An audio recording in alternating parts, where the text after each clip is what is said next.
Sizga svetli rangli sochlar yarashadimi yoki temli? Keling, hozir buni aniqlab olamiz. Mana bu testni haqqoniy bajaring, aks holda o'zingizni aldaganingiz qoladi.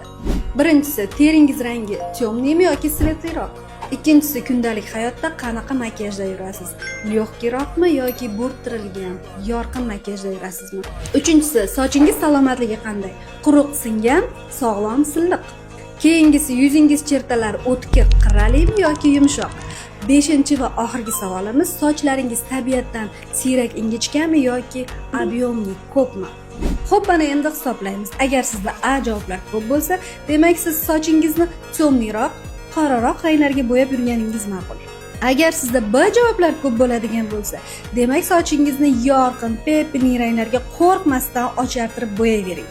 Videoni dugonangiz bilan muhokama qilish uchun saqlab qo'ying. Shu mavzuda to'liq video darslik tayyorlab, YouTube platformasiga joylab qo'ydim. Silkasi profilim shapkasida.